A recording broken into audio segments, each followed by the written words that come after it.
রহিম চাচার তো আমি দরখাস্তটা দিয়ে দিলাম কলের লেগে বাইদরটা নিয়ে দিন যে হে চাচা নিয়ে আমার টাইম দিল না নাই হ্যাঁ ফেরত দেখবেন যে বাইদেও দিল না সেইটা না আপনারা ডাইরেক্ট যাবেন আর আলাপ করবেন নিজেরটা নিজে করবেন যে হেরা যদি আমি যদি আপনারা রাজি গাই জানি কোন পঞ্চায়েতটা শুনছিলাম না তো এই যে রেকর্ড করে থন এরকম শব্দ আমার মুখ থেকে শুনতেন না আপনারা আজকের দিনে কইতাছি বাহি বহুত কথা আছে অন্ত বহুত কথা কবে গেলে তো আরো রাইট হয়ে যাবো এমনি যে চাষিরা বহুত কষ্ট করে রয়ে গেছে এনে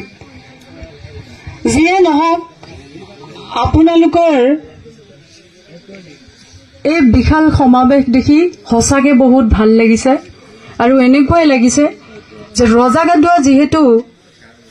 জিলা পৰিষদখন যে আগতেতো হেৰি আছিলে কি কুখতলি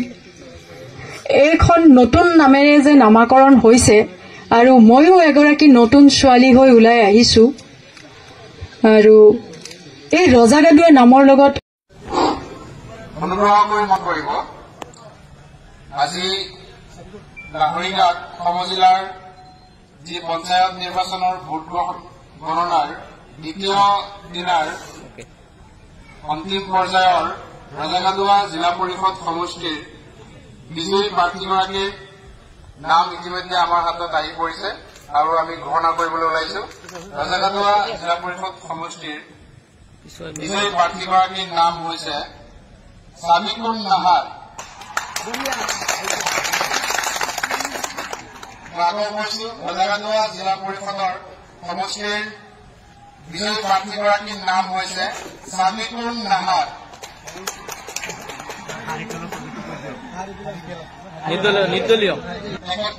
নিৰ্দলীয় প্ৰাৰ্থী আছিলে তেখেতৰ প্ৰতীক আছিলে হাৰিকেন তেখেতে লাভ কৰা মুঠ ভোটৰ সংখ্যা 19,967 তেখেতে লাভ কৰা ভোটৰ সংখ্যা 19,967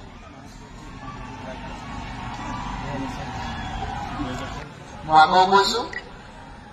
ৰজাগাদুৱা জিলা পৰিষদৰ বিজয়ী প্ৰাৰ্থীগৰাকীৰ নাম সাবিকুন নাহাৰ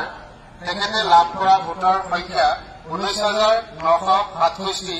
আৰু তেখেতৰ নিকটতম প্ৰতিদ্বন্দ্বী ৰুবিনা ইয়াসমিনতকৈ তেখেতে 2040টা ভোট বেছি লাভ কৰি এই জিলা পৰিষদৰ প্ৰাৰ্থী হিচাপে তেখেত নিৰ্বাচিত হৈছে তেখেতলৈ আন্তৰিক শুভেচ্ছা অভিনন্দন জ্ঞাপন কৰিছো